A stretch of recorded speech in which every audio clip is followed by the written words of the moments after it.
Hello, everyone. Welcome to the Poetry Workshop. I will be your host for today, Damien Augustin. Poetry. It's a wonderful thing.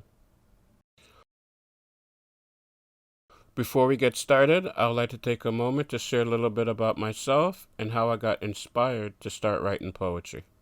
Damien's inspiration to write poetry came from a poem written by Charles Osgood titled Pretty Good. When he was in grade 7 living in North York, his teacher at the time read this poem to the class prior to him moving to a new location. For Damien, there was something about that poem that got his attention and made him ask for a copy. In his new location, he read and reviewed this poem numerous times, then eventually started writing his own poems. Other inspiration to write came from the book To Kill a Mockingbird and listening to various types of music. Some of his achievements and accomplishments includes To Kill a Mockingbird poem written in 2000. International Poet Merit Award received in 2002. The Broken Silence mixtape CD in 2008.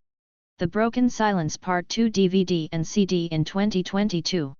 Poetical Format DVD in 2023.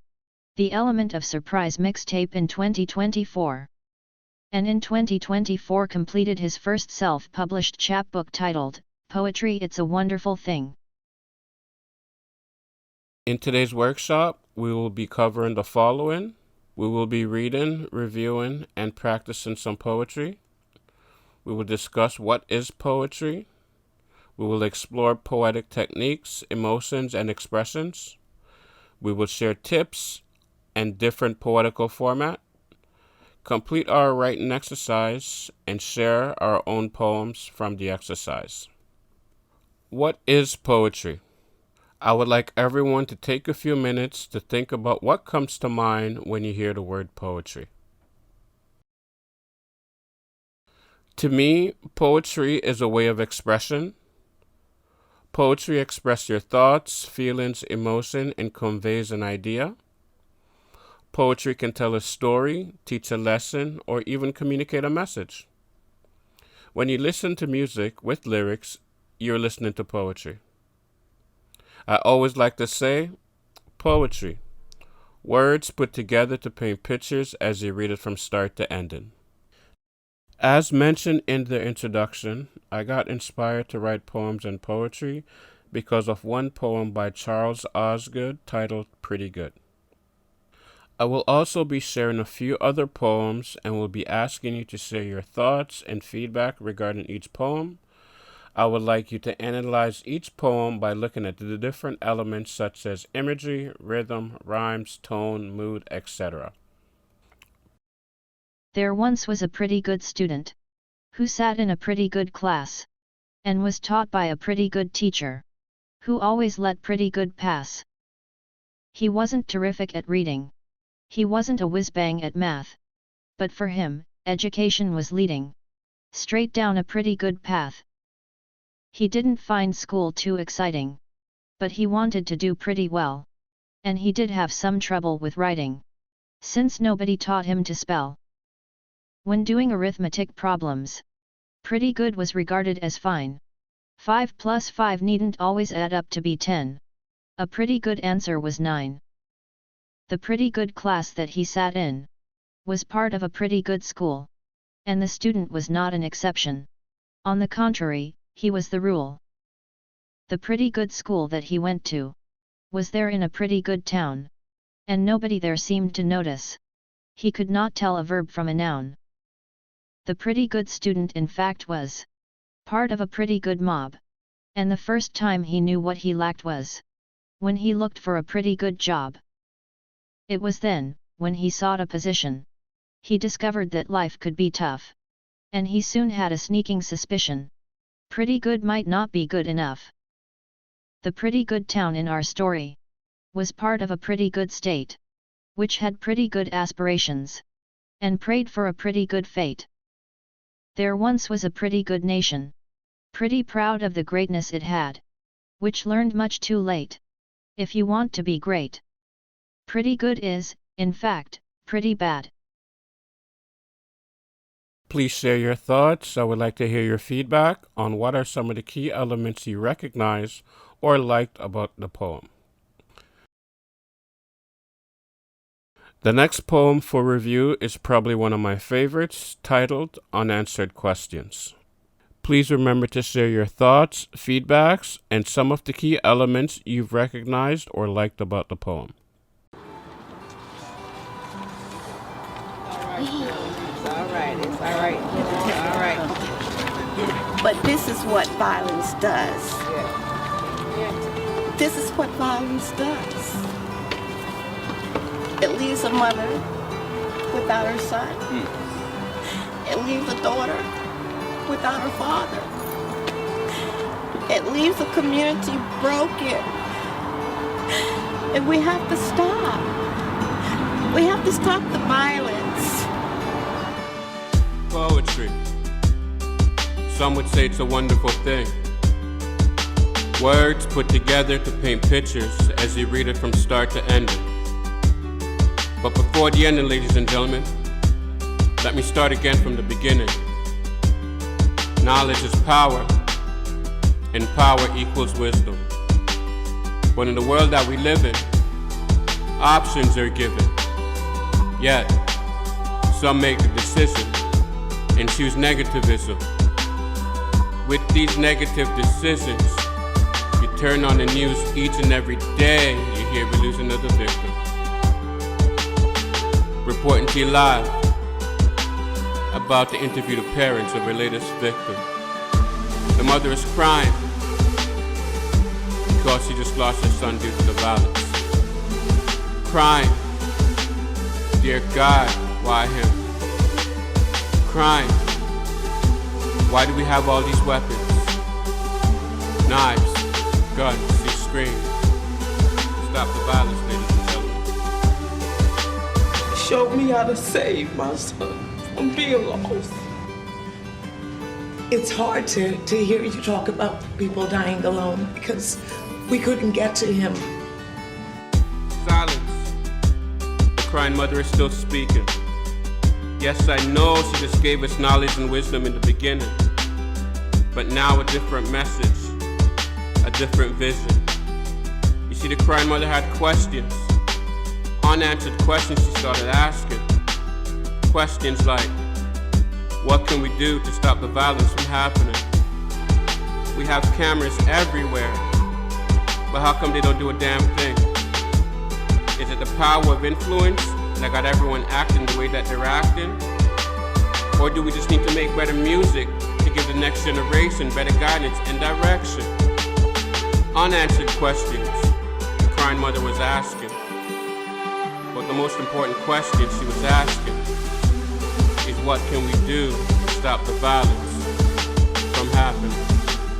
It's hard to hear you talk about people dying alone because we couldn't get to him in time to even say goodbye. And I think that's probably one of the hardest things is that, our children are loved oftentimes. And you're not there to let them know that you're there for them.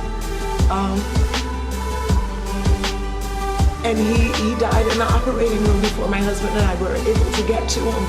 And I think that's probably the thing that goes over my head over and over again is that we weren't there to say goodbye. Told you. A different message. Yes, a different vision.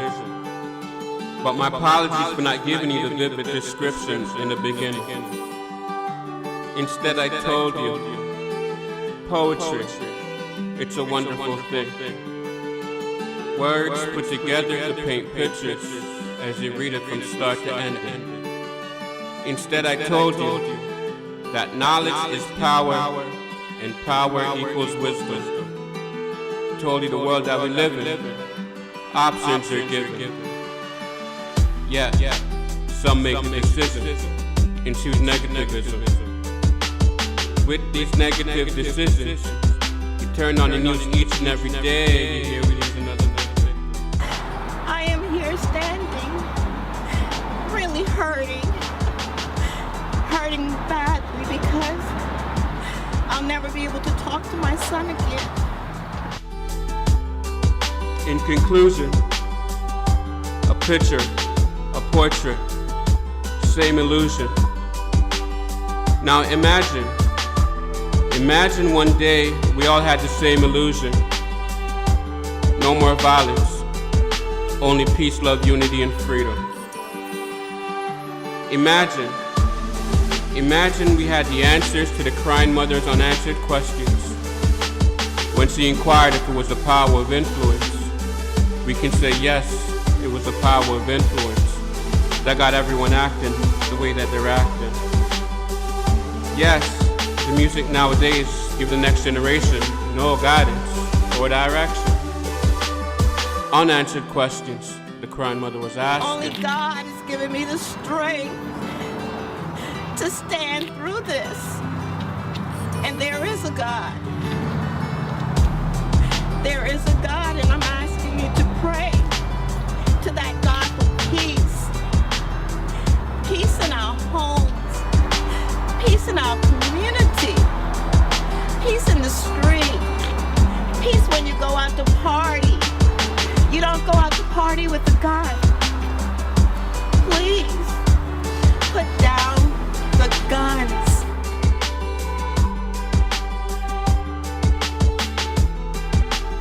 Please remember to share your thoughts, feedbacks, and some of the key elements you've recognized or liked about the poem. Before we move on to the writing process, I would like to do one more poem titled To Kill a Mockingbird. To kill a mockingbird is something you don't want to do, because it only makes beautiful music for me and you. When you read this novel, different feelings will come to you. Some might make you laugh. Some might make you feel blue. Some might be oh so strong. It will affect what you do. For instance, when you look at Boo Radley, you will see courage inside of his body. But they only made fun of him in Macomb County. However, it didn't bother him, 'cause he kept putting gifts in the trees for Scout and Jem. Boo lived in silence like a raven. Also in this book, you will read about discrimination on a man named Tom Robinson. A black man Macomb County didn't understand. Mariella said that he was the one who raped her. But he really didn't do it. Judge Taylor even knew it. That's why he asked Atticus to represent him. Because Atticus was the best lawyer in Macomb. Tom Robinson was going through pain. But Atticus kept him tame and calm. When he stepped into the courtroom, it was like a storm. But when everything was done, the jury and the judge made a decision. A decision that I cannot give to you. I can only give you clues and ideas too. The rest you must read on your own time. This is a Harper Lee novel that will puzzle the mind. Please remember to share your thoughts, feedbacks, and some of the key elements you've recognized or liked about the poem. The writing process. The writing process helps you explore and organize your thoughts before you start writing. When you're writing, please keep some of the following in mind. Decide what you like to write about. Are you writing to bring out emotions from the reader? Determine the best format for the poem. Are you writing to a rhythm, sound, rhymes, or doing a combination? What is your goal for the poem? Remember, word choices and the length of the poem is up to you. In some scenarios, you can accomplish more with less. Also remember, it is okay to break the grammatical rule when writing poetry. It helps you express yourself. Tips for writing. Before we get into tips for writing, I would like to say the best way for new poets to understand and get more comfortable with poetry is to start reading poems or poetry books. My suggestion, copy a poem from the book that you've read and liked. The poem you've selected should provide some feelings, emotions, or inspiration. Analyze the poem. Look for different elements such as imagery, rhythm, rhyme, tone, etc. When you actually start to write, I would like you to focus on the following. Focus on theme, brainstorming, determine the best format, explore words, rhymes, and rhythm, mood board, then start writing the poem. Number 1, focus on a theme. A theme is your thought process or philosophy you wish to convey to the reader. What are you writing about? Number 2, brainstorming. Once you figure out what you would like to write, you will want to start brainstorming. This is the process of physically writing down your thoughts and ideas. Number 3, determine the best format. Your poem doesn't have to adhere to any specific format, but choose a format that helps you deliver the message you would like to achieve to the reader. Number 4, explore words, rhymes, and rhythm. If you decide to write a poem in a specific format, please feel free to read other poems in the same format to give yourself a template to follow. Number 5, the mood board. Sometimes it's easier to communicate an idea with an image. The mood board is a collection of images or videos to express the mood of your project or poem. Number 6, write the poem. Now it's time to start writing. Give yourself some uninterrupted time to focus on writing the poem. Remember, don't expect to write something perfect on your first try. Focus on getting the words out, even if the lines don't rhyme perfectly. We can always edit that later. Writing exercise. Now that we got some tips and better understanding of the writing process, we're going to start writing our own poems. In the first exercise, we will try to write about our favorites. It could be your favorite place to go, your favorite sports, your favorite book, your favorite food, your favorite song, etc. However, there will be a time limit, 5 to 10 minutes, and remember, don't expect to write something perfect. Focus on getting the words out. Focus on the theme, brainstorm, format, the mood board, and then we can start writing.